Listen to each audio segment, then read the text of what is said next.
ಎಲ್ಲ ಯೂಟ್ಯೂಬ್ ವೀಕ್ಷಕರಿಗೆ ನನ್ನ ನಮಸ್ಕಾರ. ಇವತ್ತು ನಾನು ಕ್ರಿಯೇಟಿವ್ ಪೆಬಲ್ 2.0 USB ಸ್ಪೀಕರ್ನ ನಾನು ರಿವ್ಯೂ ಮಾಡ್ತಾ ಇದ್ದೀನಿ. ಇದು ಬಂದು ಲ್ಯಾಪ್ಟಾಪ್ಗೆ ಅಥವಾ ಪಿ ಸಿಗೆ ಯೂಸ್ ಮಾಡುವಂಥ ಒಂದು ಸ್ಪೀಕರು. ಟಿ ವಿಗೂ ಕೂಡ ಯೂಸ್ ಮಾಡ್ಬೋದು, ಆದರೆ ನಾನು ಟಿ ವಿಗೆ ಯೂಸ್ ಮಾಡೋದಕ್ಕೆ ನಾನು ಸಜೆಸ್ಟ್ ಮಾಡಲ್ಲ. ಏನಕ್ಕೆ ಇದು ಅಂಥ ಇಮ್ಮರ್ಸಿವ್ ಸೌಂಡ್ ಔಟ್ಪುಟ್ ಏನು ಕೊಡಲ್ಲ ಟಿ ವಿಗೆ ಆಯಿತು ಅಂದರೆ. ಆದರೆ ಕಂಪ್ಯೂಟರ್ಗೆ ಅಥವಾ ಲ್ಯಾಪ್ಟಾಪ್ಗೆ ಒಂದು ಲೆವೆಲ್ಗೆ ಒಂದು ಸೌಂಡ್ ಕ್ವಾಲಿಟಿ ಇಂಪ್ರೂವ್ಮೆಂಟ್ ಮಾಡುತ್ತಿದ್ದು. ಸೊ ನಾನು ಕ್ರಿಯೇಟಿವ್ನೇ ನಾನು ಏನಕ್ಕೆ ಪರ್ಚೇಸ್ ಮಾಡಿದೆ ಅಂದರೆ, ಕ್ರಿಯೇಟಿವ್ ಬಂದು ಒಂದು ಒಳ್ಳೆ ಕ್ವಾಲಿಟಿ ಸ್ಪೀಕರ್ಸ್ ಮ್ಯಾನುಫ್ಯಾಕ್ಚರ್ ಮಾಡೋಂಥ ಒಂದು ಇಂಟರ್ನ್ಯಾಷನಲ್ ಬ್ರ್ಯಾಂಡ್ ಇದು. ಇದಕ್ಕೆ ಮುಂಚೆ ನಾನು ಇದನ್ನ ಏನಕ್ಕೆ ಕೇಳ್ತಾ ಇದ್ದೀನಿ ಅಂದರೆ, ಇದಕ್ಕೆ ಮುಂಚೆ ನನ್ನದು ಕ್ರಿಯೇಟಿವ್ ಸ್ಪೀಕರ್ಸೇ ಇತ್ತು. ಅದು ಆ್ಯಕ್ಚುಲಿ ಬಂದು 2.1 ಅದು ಕ್ರಿಯೇಟಿವ್ A300 ಅಂತ ಮಾಡೆಲ್. ಅದು ತುಂಬ ಚೆನ್ನಾಗಿತ್ತು. ಸೌಂಡ್ ಕ್ವಾಲಿಟಿ ಮಾತ್ರ ನಿಜವಾಗ್ಲೂ ಒನ್ ಆಫ್ ದ ಬೆಸ್ಟ್ ಅಂತ ಹೇಳ್ಬೋದು. ತುಂಬ ಚೆನ್ನಾಗಿತ್ತು. ಜೊತೆಗೆ 11 ವರ್ಷ ಬಾಳಿಕೆ ಬಂತು ಕೂಡ. ಸೊ ಬಟ್ ಅನ್ಫಾರ್ಚುನೇಟ್ಲಿ ಅದು ಸ್ವಲ್ಪ ನಮ್ಮ ಮನೆ ಹತ್ರ ಇಲ್ಲಿ ವೋಲ್ಟೇಜ್ ಫ್ಲಕ್ಚುಯೇಟ್ ಆಗಿ ಅದು ಸ್ವಲ್ಪ IC ಶಾರ್ಟ್ ಆಯಿತು.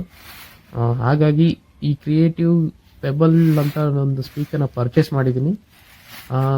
ಇದು ಇವಾಗ ಅನ್ಬಾಕ್ಸ್ ಮಾಡ್ತೀನಿ. ಇವಾಗ ಅನ್ಬಾಕ್ಸ್ ಮಾಡಿ ಜೊತೆಗೆ ಸೌಂಡ್ ಟೆಸ್ಟ್ ಎಲ್ಲ ಮಾಡ್ತೀನಿ. ಫಸ್ಟ್ ಅನ್ಬಾಕ್ಸ್ ಮಾಡಿ ಒಳಗಡೆ ಏನಿದೆ ಹೇಗಿದೆ ಎಲ್ಲ ತಿಳಿಸ್ಕೊಡ್ತೀನಿ, ಬನ್ನಿ ನೋಡೋಣ. ಓಕೆ, ನಾನೀಗ ಇದು ಅನ್ಬಾಕ್ಸ್ ಮಾಡ್ತಾ ಇದ್ದೀನಿ. ಸೊ ಕ್ಯಾಮ್ರಾ ಆ್ಯಂಗಲ್ಲು ಸ್ವಲ್ಪ ದಯವಿಟ್ಟು ಬೇಜಾರು ಮಾಡ್ಕೋಬೇಡಿ. ಕ್ಯಾಮ್ರಾ ನಾನು ಇಲ್ಲಿ ಸ್ವಲ್ಪ ಹೈಟ್ ಪ್ಲೇಸಲ್ಲಿ ಇಟ್ಟು ನಾನು ರೆಕಾರ್ಡ್ ಮಾಡ್ತಾ ಇರೋದು ಇದು.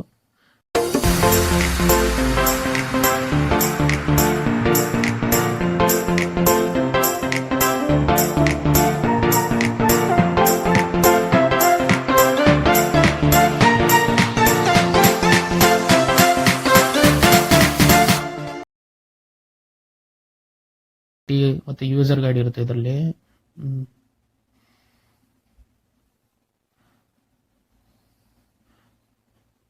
ಅದೇ ಕ್ರಿಯೇಟಿವ್ದು ವಾರಂಟಿ, ಯೂಸರ್ ಗೈಡು, ಮತ್ತೆ ಒಂದಷ್ಟು ಸರ್ವಿಸ್ ಸೆಂಟರ್ದು ಲಿಸ್ಟ್ದು. ಅದು ಅದೇ ಕ್ರಿಯೇಟಿವ್ ಬ್ರ್ಯಾಂಡ್, ಅದು ಪೇಪರ್ ವರ್ಕ್ ಅಷ್ಟೇ. ಅದು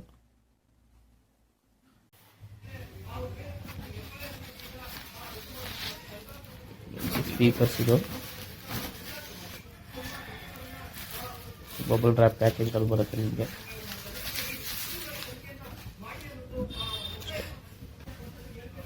ಈ ಸ್ಪೀಕರ್ ಈ ತರ ಬರುತ್ತೆ. ಇದು ಹಿಂದೆ ಇರೋದು ಪ್ಯಾಸಿವ್ ರೇಡಿಯೇಟರ್. ಇದು ಬೇಸ್ ವಾಲ್ಯೂಮ್ ಪ್ರೊಡ್ಯೂಸ್ ಮಾಡುತ್ತೆ. ಇದು ಒಂಥರ ನೋಡಕ್ ಒಂಥರ ಚೆನ್ನಾಗಿದೆ. ಇದು ಹಿಂದೆ ಸ್ಟಿಕ್ಕರ್ ಅಂಟಿದ್ದಾರೆ. ಇದು ಹಿಂದೆ ಸ್ಟಿಕ್ಕರ್ಸ್ ಎಲ್ಲ ಅಂಟಿಸಿದ್ದಾರೆ. ಓಕೆ, ಇದು ಸ್ಟಿಕ್ಕರ್ಸ್ ಎಲ್ಲ ಅನ್ರ್ಯಾಪ್ ಮಾಡಿ ನಾನು ಕಂಪ್ಯೂಟರ್ಗೆ ಕನೆಕ್ಟ್ ಮಾಡ್ತೀನಿ. ಸೊ ಸೌಂಡ್ ಕ್ವಾಲಿಟಿ ಹೇಗಿದೆ ಚೆಕ್ ಮಾಡಿ ಬನ್ನಿ. ಈಗ ಒಂದು ನಾನ್ ಕಾಪಿರೇಟೆಡ್ ಮ್ಯೂಸಿಕ್ ಪ್ಲೇ ಮಾಡ್ತಾ ಇದ್ದೀನಿ.